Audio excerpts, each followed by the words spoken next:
What's up, you guys? Nate here, and I am here to tell you the most stinking simple way for doing public speaking than you will ever encounter. I'm not talking about all this crazy, here's all your body language, and here's how to stand, and here's how to pose, and all that stuff.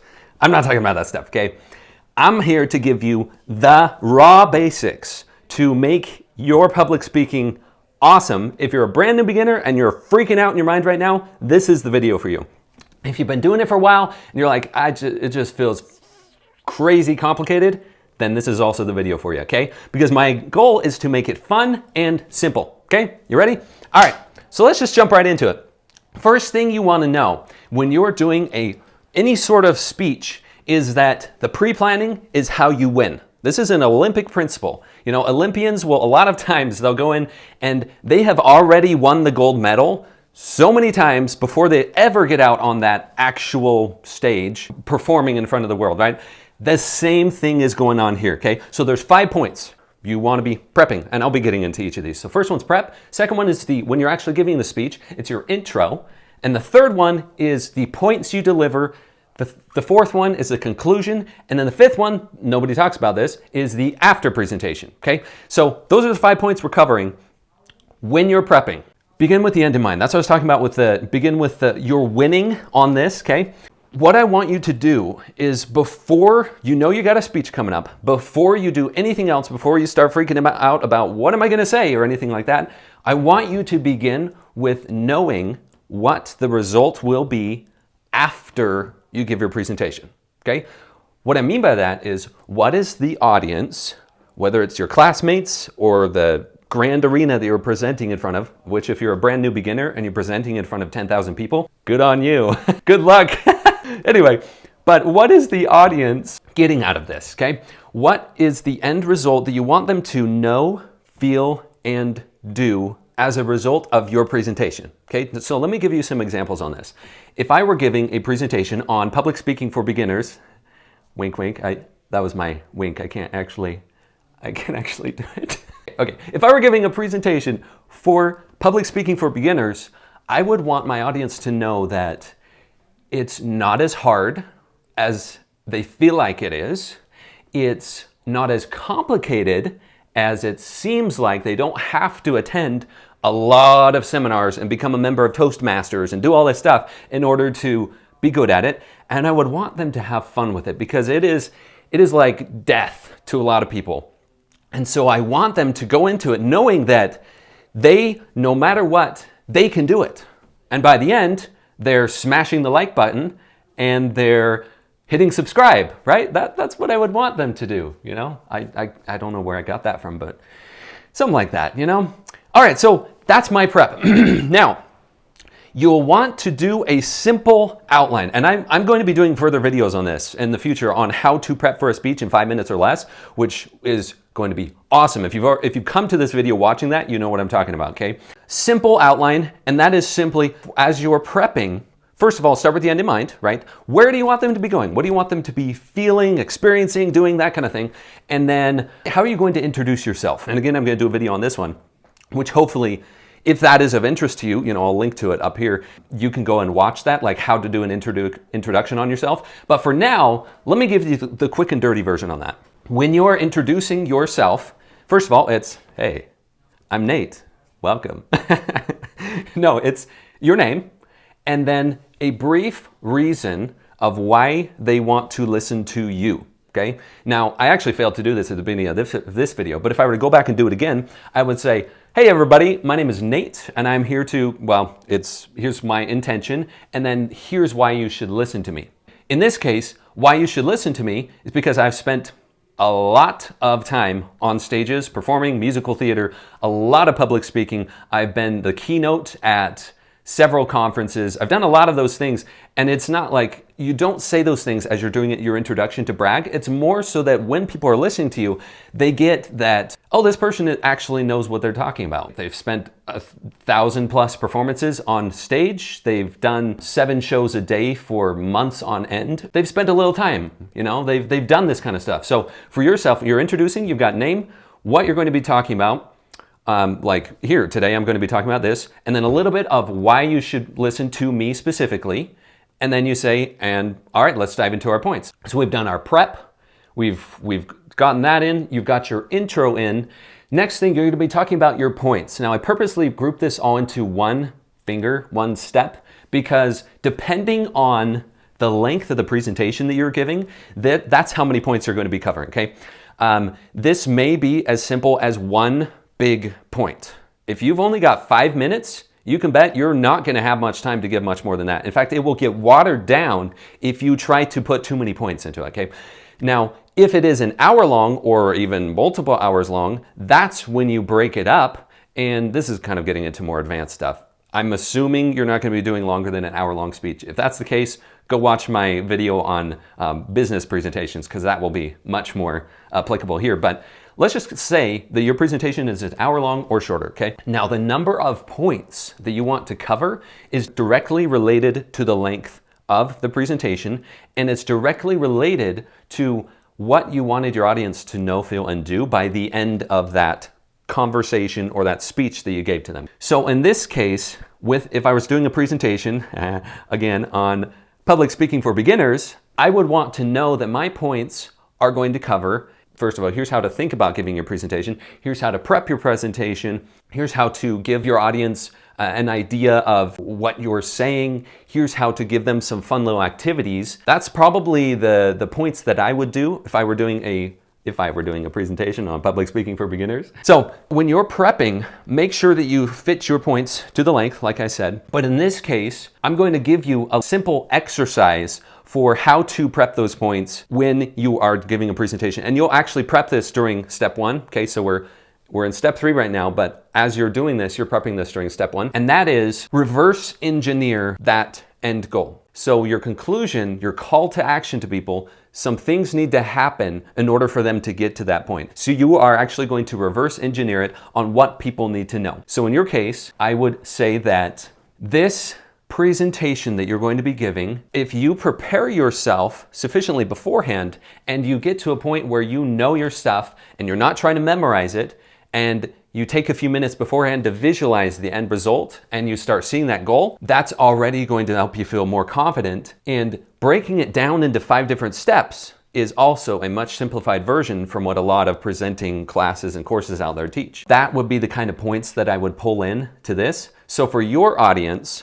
what's your goal? Like if you're taking notes right now, what do they need to know in order to get to that result? Do they need to know that, let's say you're doing a presentation on why mowing your lawn counterclockwise is the best way, okay?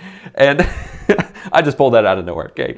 So let's say that's your presentation. I would say, okay, so I want them to know, feel, and do. I want them to know some facts about how it's factually more efficient. It costs less, takes less time, it's less wear and tear on your equipment if you mow counterclockwise instead of clockwise. I know, crazy, but it's crazy how that works. And so I say, okay, so I want them to know those things. I want them to feel like that's what they want to do. And already there's some feelings built into those, like because people typically want to feel like they're being more efficient. They want to feel like they're saving money. So I already built in some points. So when you're prepping your presentation, build in those emotions and real emotional reasons why they want to abide by that knowledge that you were sharing with them. I would say, okay, these are my points. So point 1, mowing counterclockwise is more efficient. I would say, okay. And I would present some studies. I would say, okay, so these are some studies that I've put together on why, and some maps. Maybe I'd have some graphs or something like that and say, okay, so mowing counterclockwise,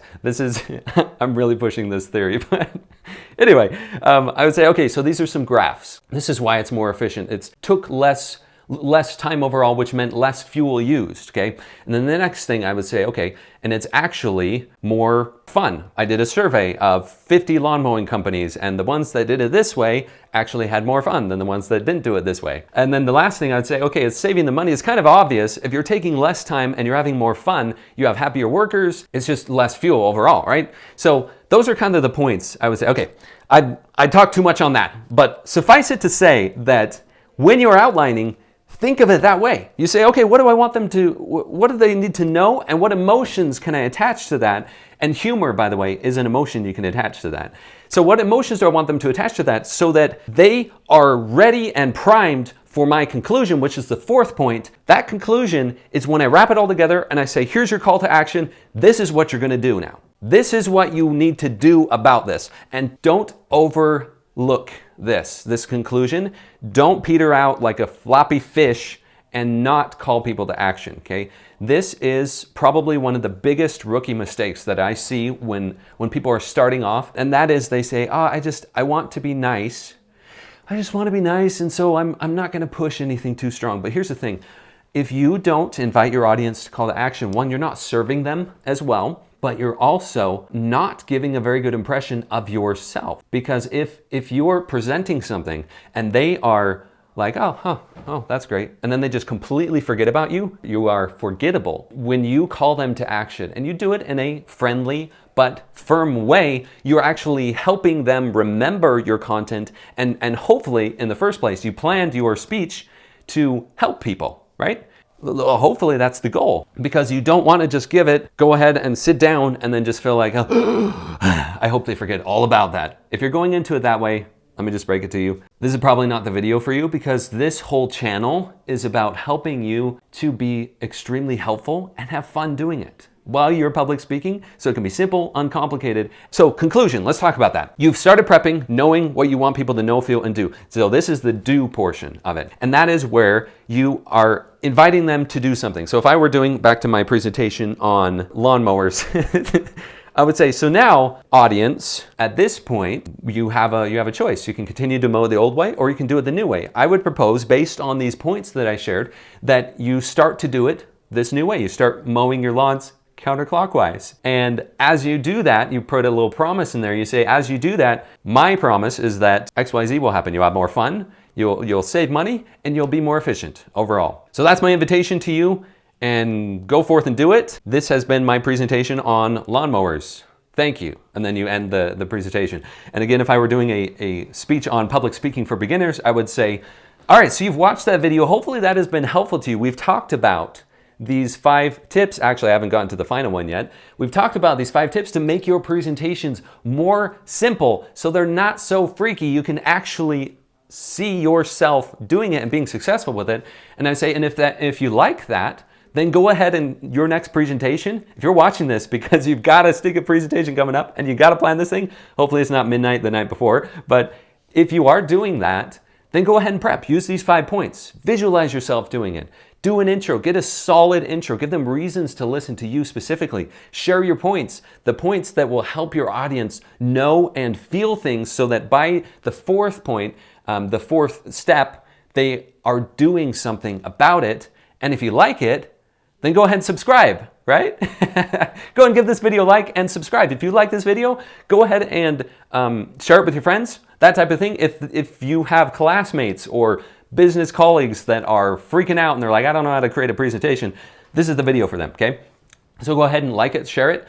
Let's get into this last point, and this is the one that's overlooked by so many people, and that is the after point, where you just gave your presentation. It is tendent, if you've ever given a presentation, you know what I'm talking about here. It is tendent after giving a speech to go and you sit down and you're like, I never want to think about that ever again. I hope nobody else remembers it. I'm done. And you just shove it aside. I would propose that that is actually a mistake, because some of the most valuable learning and actions can take place right after a presentation. So bear with me while I explain this. One is, I always recommend that you take a moment after you sat down. If you're not able to right after your speech, that's fine. Do it later that day, that evening. Take a moment to write down how it went. What went well? What could be improved? Don't focus too much on criticizing yourself. That's already, your brain chatter's already doing that enough. You don't need to worry about that. Only constructive criticism. And then what went well? Just really lean into that. Like, what was good about this? Like, if it was your first time ever, congratulations. You did it. That's awesome. If you've done a few and you're starting to kind of get on a roll, then write down, start journaling what has been going well and where you can improve, little ways you can improve. Now, the other element of this after this final point is, if there is follow-up to be made with your audience, make sure you do it. If you did them a call to action, obviously if you're selling something, then there's like the follow-up sequence of, do you want to buy it or not, right? But if it's just inviting them to do something, that's where you could have, if you're doing like a class presentation, you could have like a cheat sheet or something that you're passing out. You're saying, hey, how about you do this? Here's this. And then, a few days later, do some follow-up. Hey, how did it go? Like, have you started mowing your lawn counterclockwise yet? I think it's hilarious. Hopefully you do. I don't know. When you're prepping from the very beginning, you're visualizing this, it's the know, feel, and do. But then after that, what are the resulting weeks going to be like for that audience? What am I going to do that helps them to make this solid for them? So it's not just a one-time like, huh, that was nice, okay. And it's, my life has changed as a result of this. Even if it's something as simple as your classmates, getting up a half hour earlier to study or whatever it may be. This is, bar none, I would say probably the most important thing is to think about the after, because that is where your helpfulness kicks in. That's where the impact you had, you can actually measure how successful your speech is. All right, again, I'm getting kind of deep on that, but just know that those are your points. You've got your pre-prep, you've got your intro, you've got your points, your conclusion, and you've got the after game, okay? Hopefully that's helpful to you guys. If you liked it, go ahead and give this video a like, give it a subscribe, go and watch the other videos. If you haven't already, I particularly recommend how to outline a speech in less than 5 minutes and how to speak on any subject with zero preparation. Whew, blow your mind. When I learned this stuff, oh my gosh, it was awesome. All right, anyway, see you next video.